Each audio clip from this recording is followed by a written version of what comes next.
Hello everyone, welcome to my YouTube channel Learn to Speak with Mahesh. Today we'll try to see top 60 trending questions in Google Cloud. So anything related to Google Cloud. So let's try to answer it. I'm going to use a website for this. So let's get into the actual show. The website which I mentioned is answerthepublic.com. So a beautiful website where it can discover what people are asking basically. So if I come and search for Google Cloud and in India, and if I search for it, I should be able to get a result. And the beauty is this one. The 60 questions which we are going to answer is this from the circle. So let's start it. The first question is about the R. So are Google Cloud certifications free? Answer is no. So minimum is going to be $90 if I'm not wrong. So the digital cloud digital leader, so it goes up to $200. So if your company is sponsoring it, it could be a voucher which you get, but there's a cost. It could be free for you because you are working in a company, but there's a cost. If you as an individual want to get the certification, and definitely you have to pay minimum $90 to $120 for associate cloud engineer and $200 for any professional certification. So the next question is, are Google Cloud certification worth it? Definitely. So getting all the certification may not be really worth. So get one certification and master it. That's what I would say. So moving on to the next one. Are Google Cloud courses free? So Google itself, they're offering most of the stuffs free. So you can just look into their website. So previously it was called as Quick Labs. Now it is called as Partner Skills Boost Labs. So you should be able to go and look into it and get some free courses. And if you are a partner organization, right, so they also give you something called as partner.cloudskillsboost.com or google.com. So you can go and look into it and you will get lots of courses, on demand courses. You can do it. Yes, I would say here and there, or 50-50 kind of a stuff, you'll see some courses free. So then is our Google Cloud badge worth it? So whenever you finish these kinds of labs and all, right, they provide you some badges. So definitely you can put this badge in LinkedIn and show off that you have learned something. So that's going to give you some traction, and if you're looking for some jobs, definitely it can help. But the key part is you have to clear the interviews, all those things. So good to have it is what I would say. Are Google Cloud learning paths free? So this and the previous question, courses are free, or is almost on the same lines. Yes is what I would say. So is Google Cloud free? So as an individual, if you see, you can activate a free trial account for 90 days, and that is what I have been using so far. And if you're going to implement for an organization, definitely they are going to buy or they will have a completely a paid account where every month is going to be a invoice. So as an individual, 90 days trial you can do it, but one word of caution is you need to have a credit card. So that's very important. So that is the first 6 questions in the R category. So let's go to the next category. I'll remove this part. Can Google Cloud be hacked? So it's not Google Cloud can be hacked. Any cloud environment can be easily hacked if you have not followed the best practices, right? So Google or any cloud, to be very frank, the data centers, they run in a specific data center. Say for example, if it's US Central, so they have 4 data centers. US Central 1A, B, C, and F. So the data center itself is going to be secure, much more secure than our own data centers, on-premise data centers. So it is how you basically configure your solution. It's a shared responsibility model. To some great extent, the cloud provider is going to secure it. But if we write a crappy code, buggy code, then definitely it can be hacked. Simple opening the firewall to the whole world. You have a Cloud SQL instance which is having a public IP address, and the connection, anybody can connect. If you have put 0.0.0.0/0, so chances of people connecting it is very easy. So having a VM with an external IP address is a crap stuff. Having a Google Cloud storage bucket with a public access is another wrong thing. So if you have that kind of a loophole in the system, definitely it can be hacked. So can Google Cloud host a website? Definitely. My website is running on it. So lots of Google's blog post is running on Google Cloud platform itself. So Answer is yes. Can Google Cloud work on an iPhone? So I guess this is primarily towards the rendering piece of it. You get a app, so you can get it from iPhone, the Play Store, iTunes, and even from Android Play Store. You should be able to get it. You are going to get it. It's only that if you want, it's more like a management app where you can look at the price, some services. If you want to stop it, you can do it, definitely. But if you are going to do something like a big query, you are going to run a query in iPhone, it could be a little difficult only because of the form factor, but it is possible to render. There is a mobile app for iPhone. Yes. So can Google Cloud be used for free? Absolutely. So I myself an example, so I'm using it. So free trial is something which you can use as an individual. Can Google Cloud, maybe the question is not fully there, so let's ignore that. Will Google Cloud charge me? If you don't upgrade, there's an upgrade option in the this thing, so activate. So when you activate, it's going to get upgraded to a paid account. So at that point of time, you will be charged if you go beyond your limits. If you don't upgrade it, Google will never ever cross charge you. That's the beauty of Google Cloud. So moving on to the next part, the how Google Cloud works. So primarily it's a cloud environment. So where everything is created on demand, so pay per use model. So based on what you use, you'll be charged. So in very simple terms, if you want to have a powerful virtual machine which is like 16 vCPU, 32 GB of RAM, immediately if you want, you can just go to console.cloud.google.com, or you can create a Terraform script, or you can basically run a gcloud command like gcloud compute instances create. That is something which you can do, and it's going to provision. If you need it for 2 hours, you can keep it. Afterwards, you can delete it. So completely on demand, and how long you do provision it, use it, you will be charged for it. So that's how simple it is. So the entire infrastructure is managed by Google. So you only use, or you'll be only charged for the services, or the storage, the services which you use. Say for example, if it's in a big query, you run a SQL statement. So how long the query, what is the amount of data it is going to process, you'll be charged for that.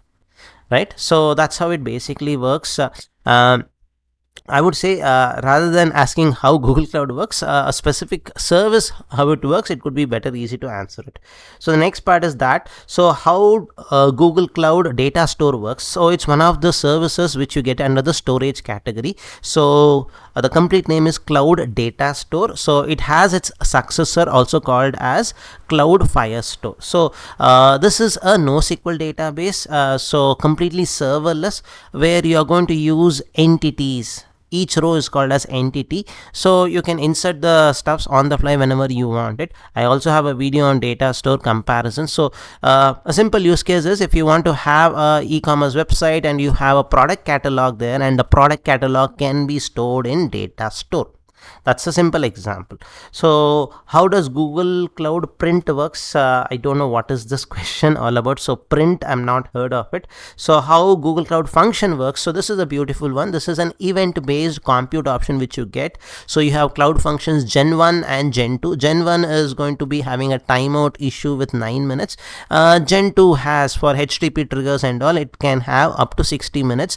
Gen 2 is powered by Cloud Run. So when would I use Cloud Function? Whenever there's an event, right? Say in simple example, so if I'm driving a car, all of a sudden the car meets up with an accident, the airbag pops up, right? So that's an event. So based on that event, something comes up. Similarly, when a data is uploaded to a bucket, I want to get a email notification, or I want to send this into BigQuery to process it. So this is an event. So in this kind of event driven stuff, Cloud Functions could be a really good choice, and it is completely serverless. So after the event has finished, it will scale down to 0. So you will not be charged for if it is not even invoked. So you get almost like 2 million invocations free with Cloud Functions. Moving on to the next part, how Google Cloud is used. It is used in n number of ways, as simple as hosting a website, or it could be as complex as moving the entire on-premise data center and making it run in Google Cloud. So that is what you can do it as. That's the range, I would say. So how Google Cloud computing, maybe again half answer, maybe fully it's not there. So maybe they are talking about the various computing options here. So compute engine, Kubernetes engine, cloud run, cloud functions, bare metals, so batch, these are all the compute options which you can think of. Moving on to the next part, let's remove the how and go to what. What Google Cloud attributes can be changed? So this is a beautiful question. It's a very long question is what I would say. So if I start with the project itself, everything in Google Cloud is going to be part of a project. That's like a placeholder. So in project itself, you have three attributes. So project name, project ID, and the project number. Project name can be changed. So like yesterday's video, if you have seen, I had the project name as Chandrayaan 3 data engineer. So if I'm doing a training, I call it as batch 10, batch 12, something like that. So project name can be changed, project number and project ID cannot be changed. So this is a quick one, I would say. If you take a specific use case, like say for example, if it's a virtual machine, what are the attributes which you can change? It depends whether the virtual machine is in a running state or in a terminated state. Depending on that, certain attributes can be changed, certain cannot be done. For example, if you want to change the service account, you cannot change the service account when the VM is in a running state. You have to terminate it and then change it. Similarly, if I want to change the IP address, like remove the IP address or add the external IP address, it is possible when the VM is running itself. So this is something possible. Similarly, say for example, if it's BigQuery, can I rename the data set? Not possible. So you have to delete and create a new one. So it totally depends on the context. So just given you few context here, a few examples here. What is Google Cloud Platform? So a standard question. So this is the same environment which it is like, it is your cloud computing option which Google provides. So one important stuff is it runs on the same infrastructure like how the other end user products of Google works, like Google search engine, YouTube, all those things. It runs on the similar hardware or infrastructure. So you get a real value of like how many times you have seen YouTube going down. Very less, right? Something very similar is what you will see it with Google Cloud also. It runs on the same infrastructure, same network, all those things. What is Google Cloud used for? You can think of using it for anything, wherever you need a compute option, wherever you need a SQL concept, so wherever you need a storage option, so you can think of using it. It could be as simple as keeping my resume in Google Cloud storage bucket. As simple as that. Or it could be as massive as having an entire organization's data center use cases running in Google Cloud. So that is something where we can do it. So what's Google Cloud Print? I'm not sure. This question has come a couple of times. I'm not sure what is this thing. Which Google Cloud certification is the best?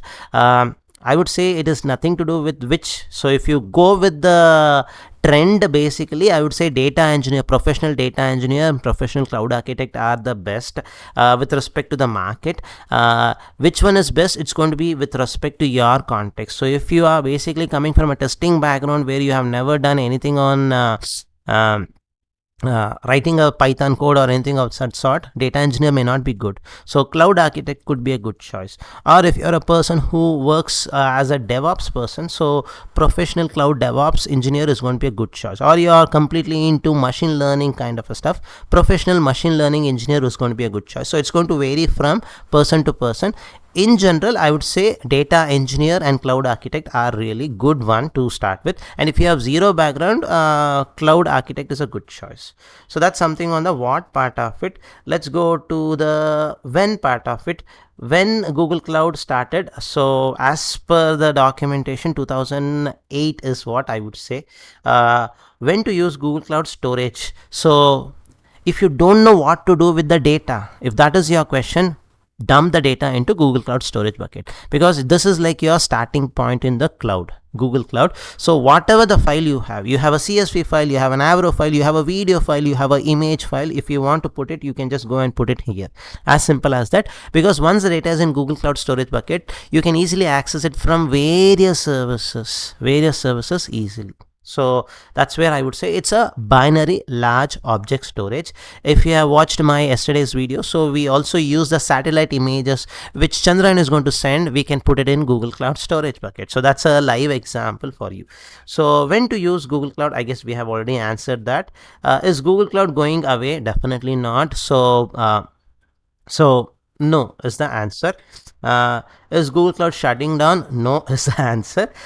So is Google Cloud down? Yes, there are chances that whenever the services, right, there are it's not that entire Google Cloud is going to go down. So there could be some specific services which is having a disruption, service outage. It can happen. So you can go to status.cloud.google.com and you should be able to see whether there's any service outage or disruption. So moving on to the next part, the where. So where is Google Cloud next 2022? So it was in California, if I'm not wrong. So 2023 is going to be in San Francisco. So you can also watch it. It's coming this month, August. So you can basically enroll. It's completely free if you want to watch online. So moving on to this, where is Google Cloud Storage? So this is completely going to be your Google Cloud Storage is going to give you in multi-region option, regional option, dual region option. So depending on your use case, where you want to keep your data, the region can be selected. So even in yesterday's demo, when we looked into the Chandrayaan demo part, right, we used dual region where we had selected Mumbai and Delhi. So moving on to the next one, where is Google Cloud Console? So it's nothing like where it is. I would say they would have definitely distributed this. It's like distributed this across the world. So when I from India try to log in, it could be served from basically Singapore or Taiwan. That's my understanding. So if I'm in US, it could be in some other parts of US. So wherever the Google's data center is, it is going to be served from there. It's at the end nothing but a web application. Simple. Where is Google Cloud? So 37 regions, if I'm not wrong. So if you go to the regions, right? So as of now 37, yeah, it's now 38, maybe, my bad. So 38 regions it is present. So that's one thing that is finished. Where is Google Cloud Storage located? So as I mentioned, it's a repeated question. Let's ignore this. Where can Google Cloud resource be deployed? So all the 38 regions with some exceptions. So the newly created regions will not support everything. So what is the best way I would suggest is scroll down to this page and you will be able to see the region. Say for example the continent specifically, and you can see for example in US, Oregon does not support VMware engine. It does not maybe support NetApp volume. So like this, if you look into it, you will be able to see it very easily. This could be a good choice. So wherever you see the white dot, Firestore is not, oh, it's something very strange to see. Cloud Firestore currently not available in US Central 1. So that's what it shows like. So like this, you will be able to find out what services you want to provision and whether it's available or not. So most of the basic stuffs like storage, Google Cloud Storage, BigQuery, and Compute Engine should be available in all the regions, 38 regions. So that's on the where part of it. Let's go to the which part of it. Difference between Google Cloud and Google Cloud Platform. So very interesting question. So recently, I don't remember the date. So usually in the beginning, right, 2008 when Google started, it was called as Google Cloud Platform, in short GCP. That's where I also had coined my channel name, learngcpwithmahesh. So of late they removed that word platform, so they just call it as Google Cloud. So there's no difference. Simple. Is Google Cloud and Google Drive the same? No, Google Cloud is completely a cloud environment. Google Cloud Drive is a SaaS offering. So it comes under the same umbrella of Google organization, but they are two different services. So to give a very simple example, if I want to have a collaborative environment where I have to send emails, have meetings, have chats with my co-worker, Google Workspace is going to come. So where one of the component in Workspace is Google Drive. So Google Cloud, if I want to work on a project where I have to create resources, virtual machines, infrastructures like Kubernetes cluster, virtual machines, networking, have a storage, have a database storage, then Google Cloud is required. So Google Cloud is a platform, I would say, for all the infrastructure related stuffs, and Google Drive is a component in Google Workspace where you keep your data. As simple as that. If you upload the data in Google Drive, it is a SaaS offering. You don't know where your data gets uploaded. Many of us use Google Drive. So if you use Gmail, you get 15 GB of Google Drive space. When you upload a file, you are not sure where this file is getting stored. Is it in Singapore, Taiwan? Is it in some other parts? You don't know, because it's a SaaS offering. But if I have a Google Cloud storage bucket in a specific region, I'm 100% sure that it is going to be in that region only. Okay, so that's a difference. Which Google certification is the easiest one? If I were to say, for a non-technical person, Cloud Digital Leader is going to be the easiest one. But do you see a value in it? I would say personally no. This is going to be for people like managers, VPs, those kind of stuff, so that they can use some jargons. From a technical perspective, I would say the easiest one is going to be Cloud Architect, is what I would say. Which Google Cloud certification is easy? The same thing, asked in a different way. Which Google Cloud service is an ISaaS, infrastructure as service offering? Compute engine is what I would say. Which Google certification is the best? If I would say the best, I would say little difficult to comment here. I would say which really gives you the internal stuffs and all working, I would say network engineer. The most difficult one and the most interesting one, I would say the best one also, because in very simple terms, if there's no network, there's no cloud, right? So the one which powers the entire stuff is a network. So network engineer is going to be really awesome. So that's on the which part of it. So going on to the who section, who uses Google Cloud? So you can go to customers Google Cloud. So this page is a very good choice. Instead of me saying something, you can see lots of stuffs here.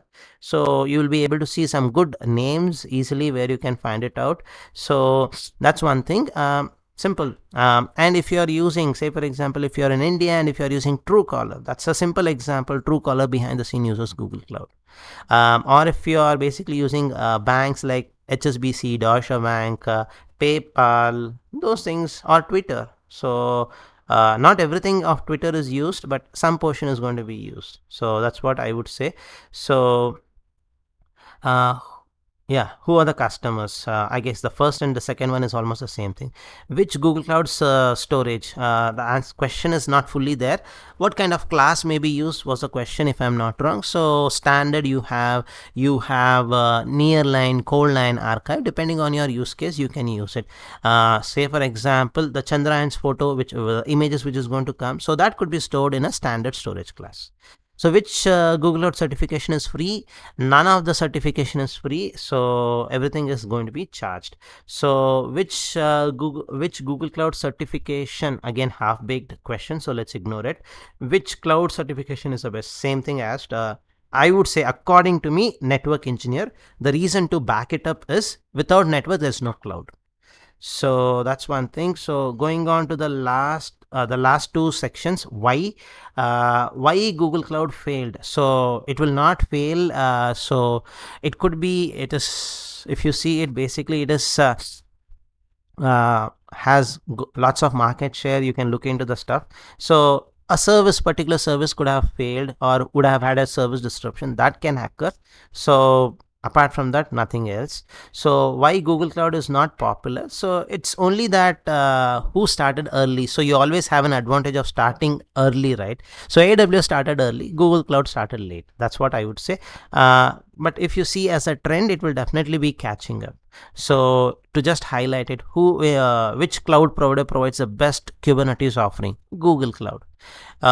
Which cloud provides the best data warehouse experience? Google Cloud. BigQuery. So which cloud provides the best machine learning experience, generative AI, all those things which you see? Again, it's going to be Google Cloud. So if you see, going forward, it should not be the concept of which cloud is popular. So it is like every cloud is popular, so in a respect to specific stuffs, like for example, Azure is going to be really good with offering Microsoft related workloads, right? The OS, that could be a good choice, right? So every cloud will be good in one specific stuff. Tap onto that and leverage it. Multi-cloud should be the way going forward.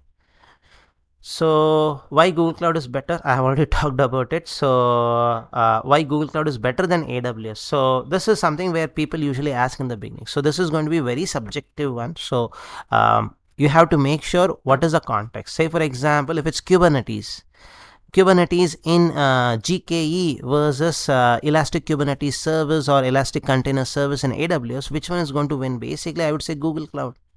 Right, there could be other services in AWS where Google may not have a better solution. For example, the RDS features of AWS is awesome, which is not that good in Google Cloud. So it is going to vary. So instead of generalizing that AWS is better or Google Cloud is better, case by case basis, if you go, it's going to be a good choice. So why Google Cloud is discontinued? Print discontinued. Maybe there's something service, I'm not sure. So I have to explore Google Cloud Print. So there are 3 times this question has occurred. So why Google Cloud Platform? So I would say very simple. Most of the products which it offers has a open source version of it. Kubernetes, Apache Edgebase, Apache Beam, CDAP, then TensorFlow. So you see good number of offerings which is open source. So in almost every category, in infrastructure, in storage, in ETL, those kind of stuff. So that being the case, it becomes easy for you to move from one cloud to another cloud. So the openness is there. So one of the biggest network in the whole in the whole world, I would say Google has it. So they are very secure. So very few times you would have heard Google Cloud product having some kind of a vulnerability hit. That's very less. Security. So that's what I would say. These are the reasons why I would say Google Cloud. So moving on to the last section. So okay, before we go to the last section, which is will, small correction. The certification price for Cloud Digital is $99. So it starts from $99, goes up to $200. So Associate Cloud Engineer is $120. And if you are in India, you get some discounts also. So there is a discount program. So there's also a video which I have created. So maybe I'll put that in the link. Going to the last part of it, which is will. So how do I read it? Yeah. Will Google Cloud charge me? Yes, if you upgrade your account, it will be charged. Will Google Cloud take over AWS? I would say definitely. As a evangelist, as a practitioner in Google Cloud, I would say definitely it is going to overtake. So only for few reasons I would say. So multi-cloud is going to be the way forward. So you will see some good number of offerings from Google with multi-cloud. Anthos, BigQuery, Omni. So these are all some good multi-cloud solutions which Google has. So which can definitely be a good one. So one cloud going to win is not going to happen. So having a support for multiple cloud is going to be a good choice, which Google has already. So that's where I would say yes, it is possible. Will Google Cloud survive? Definitely yes. Is Google Cloud free? We have already answered it.